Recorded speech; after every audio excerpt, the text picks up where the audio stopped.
প্রিয় দর্শক, আসসালামু আলাইকুম। সবাইকে স্বাগত জানিয়ে শুরু করছি ডক্টর টিভির বিশেষ আয়োজন শিশু রোগ জিজ্ঞাসা।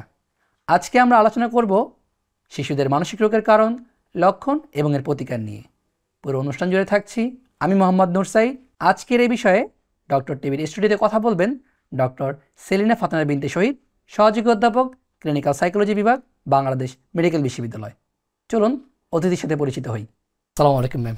ওয়ালাইকুম আসসালাম। আজকের প্রোগ্রামের পক্ষ থেকে স্বাগত জানাচ্ছি।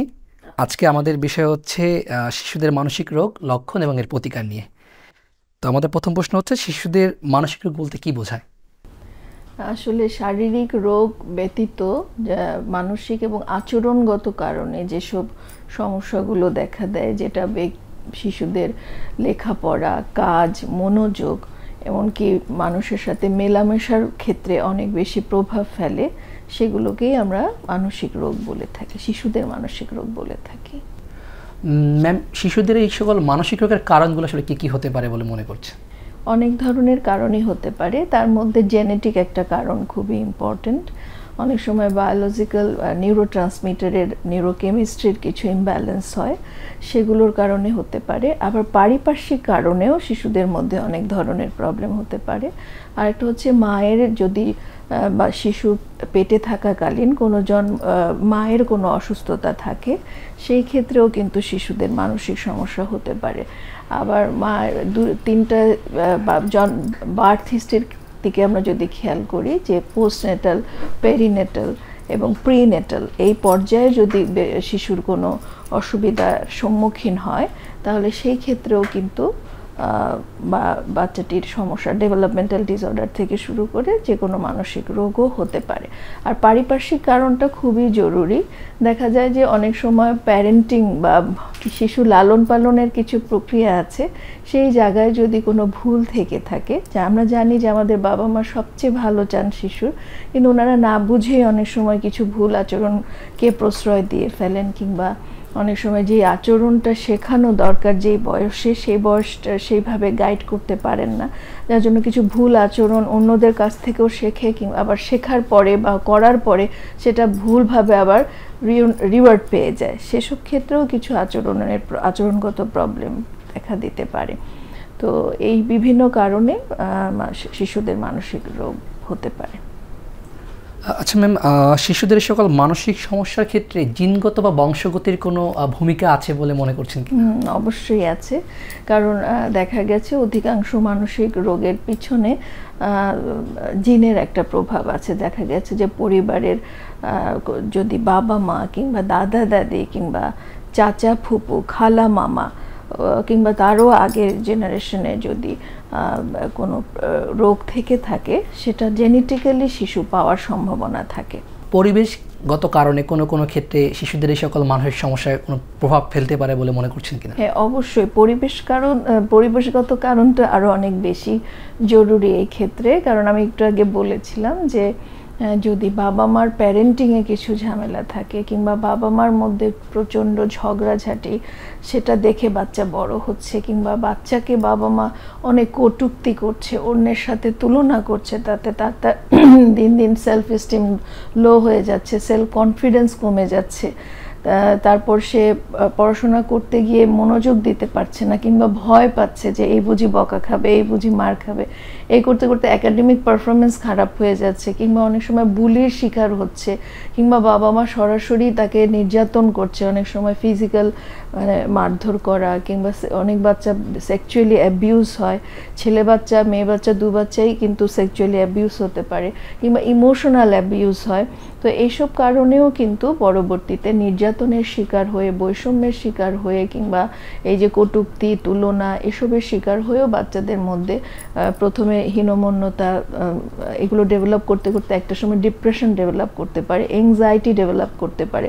তো পরিবেশগত কারণ অবশ্যই আছে। আর জেনেটিক কারণ যেগুলো আছে, সেগুলো কিছু জেনেটিক, যে দেখা যাক যে মাও এংজাইটি প্রন, বা বাবা বা ফুপুরা এংজাইটি প্রন, দেখা গেছে যে সেই ক্ষেত্রে ওর এংজাইটিটা আসার সম্ভাবনা যেমন জেনেটিক্যালি আছে, পাশাপাশি পরিবেশ যদি অনেক সময় দেখা যায় যে ওটা ওই জিনটা প্রচ্ছন্ন মানে সুপ্ত অবস্থায় আছে, কিন্তু পরিবেশ যদি আবার ভালনারেবল হয়, যেমন ধর কোনো পরিবেশে কোনো সে ট্রমার শিকার হয়েছে, নির্যাতনের শিকার হয়েছে, কিংবা অতিরিক্ত স্ট্রেস, পড়ার চাপ, কিংবা মারধর, কিংবা বকা সারাক্ষণ বকাঝকা, কিংবা মা বাবার মধ্যে সারাক্ষণই ঝগড়াঝাটি, ও মনে হচ্ছে এই বুঝি বাবা মা চলে যাবে, ভেঙে যাবে সংসার, এই যে একটা আতঙ্ক, কিংবা অনেক সময় বুলির শিকার হয়ে, কিংবা বাইরে বন্ধু বান্ধবের কাছ থেকে মারামারির শিকার হয়ে একটা পিটিএসডি ডেভেলপ করতে পারে। মানে এই ধরনের পরিবেশগত ট্রমাগুলো পরবর্তী জিনগত কোনো ফ্যাক্টর যদি আগে থাকে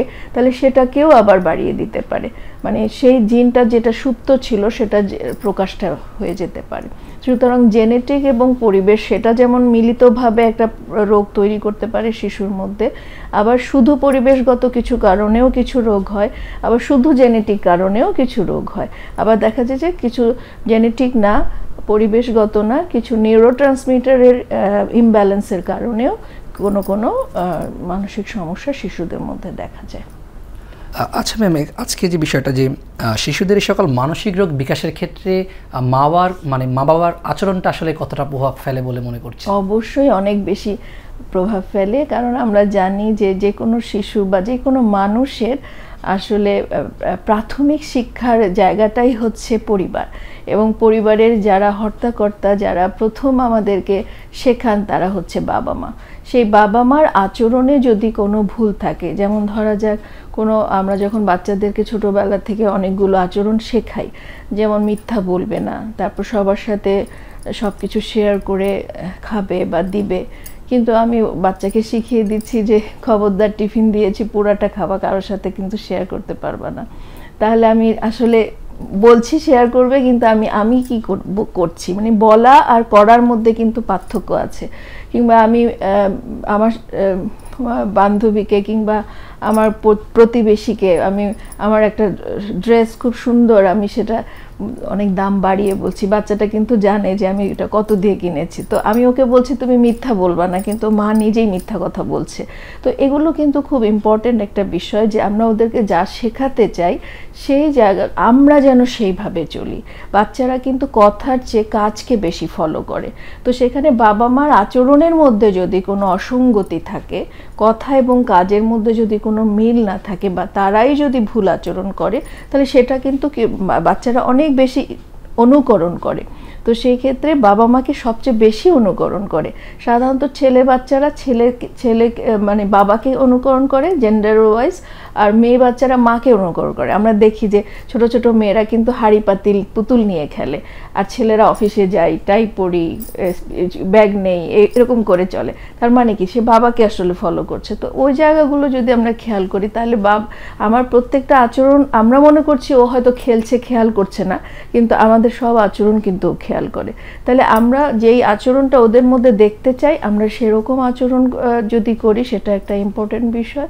আর এটা হচ্ছে মা কিভাবে স্ট্রেস ম্যানেজ করে, সেটাও কিন্তু একটা ইম্পর্টেন্ট বিষয়। দেখা গেল যে মা আর একটা ফোন আসলো, খুবই একটা দুর্ঘটনা ঘটেছে, তো উনি ব্লেম করছে, এইটা কেন করলো, অমুকজন এটা করেছে, সেই জন্য তো এটা হয়েছে, আমি বলেছিলাম এটা না করতে, কেন করলো, অস্থির করে ফেলতেছে। আর আরেকজন মা শুনে বলছে যে আচ্ছা ঠিক আছে, আমি দেখছি, অমুককে ফোন করি, দেখি এটা কী করা যায়।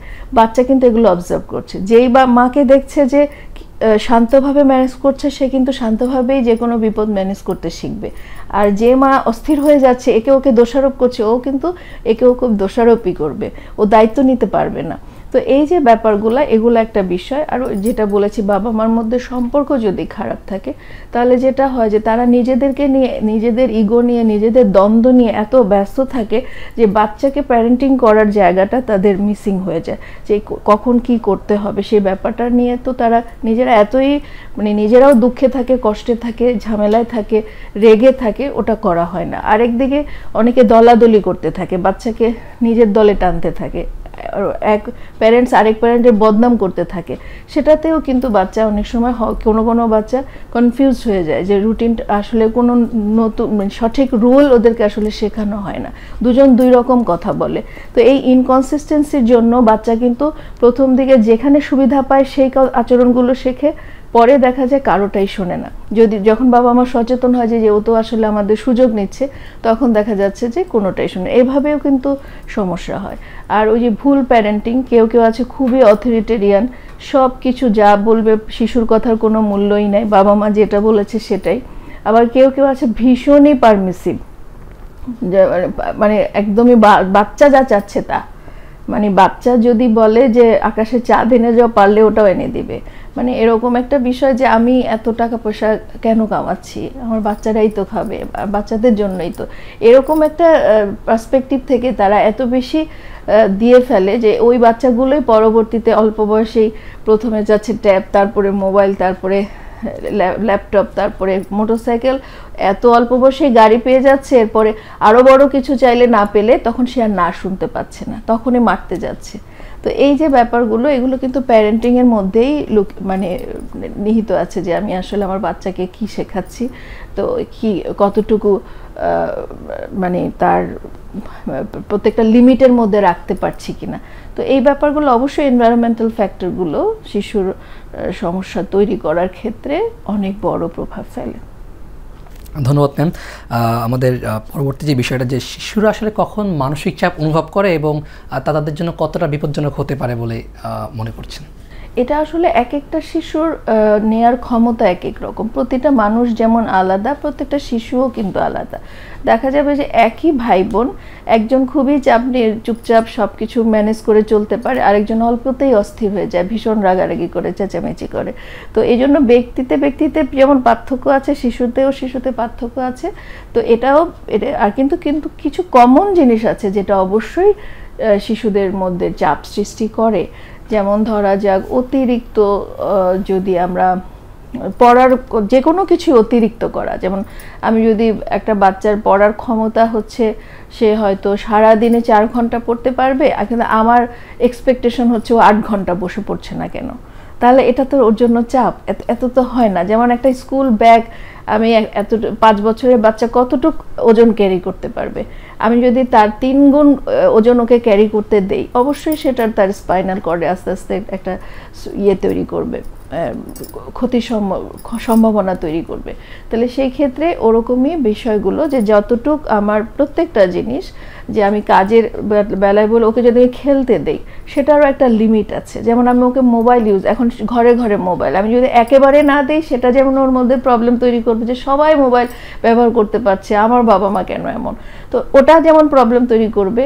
আবার আমি সারাক্ষণ মোবাইল দিয়ে রাখলাম, কোনো মনিটরিং নাই, সে পড়ছে কিনা, স্কুলে যাচ্ছে কিনা, খাওয়া দাওয়া ঠিকভাবে করছে কিনা, কন্টিনিউয়াস সে মোবাইলেই আছে, সেটাও তো অতিরিক্ত হয়ে যাচ্ছে। মানে অতিরিক্ত কোনো কিছুই ভালো না। আমি যদি সব কিছু মানে খেলতেও তাকে অতিরিক্ত দেই, ভালো কিছুও যদি ঘুমোতেও তাকে অতিরিক্ত দেই, কিংবা আমি তাকে খাবারও অতিরিক্ত খাওয়াতেই থাকি, হ্যাঁ, কিংবা পড়ার চিন্তা, যেটা বললাম যে পড়তে পারবে, ক্যাপাসিটি মনোযোগ ধরে রাখতে পারবে 4 ঘন্টা, কোনো বাচ্চা হয়তো 2 ঘন্টা পারবে, এর বেশিও পারবে না।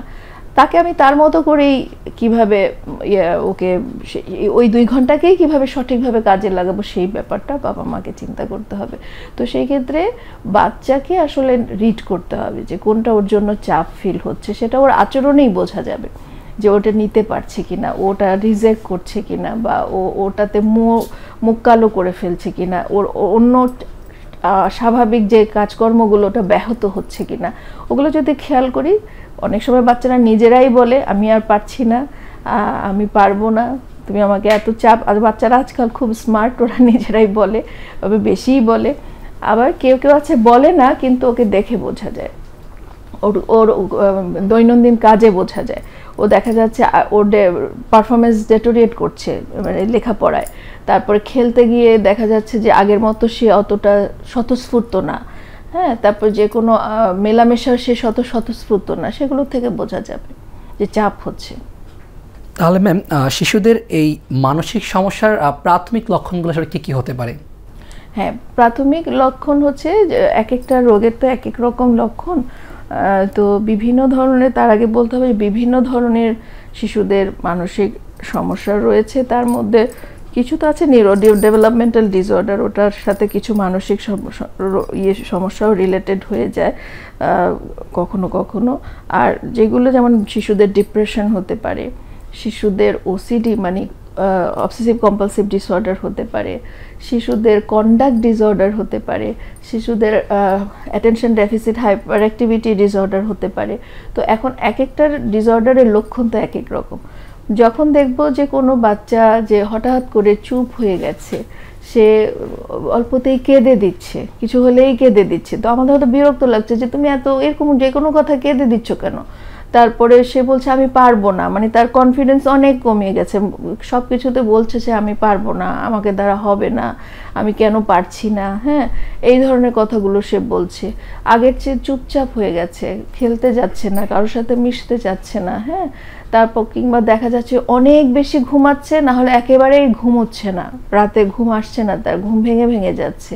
কিংবা তার খাওয়ার রুচি হয় খুব বেড়ে গেছে, শুধু খাচ্ছে, না হলে একেবারেই খাবে না, এক্সট্রিম হবে। কিংবা সে কনসেন্ট্রেট করতে পারছে না, তাহলে বুঝবো যে তার ডিপ্রেশন হচ্ছে কোনো কারণে।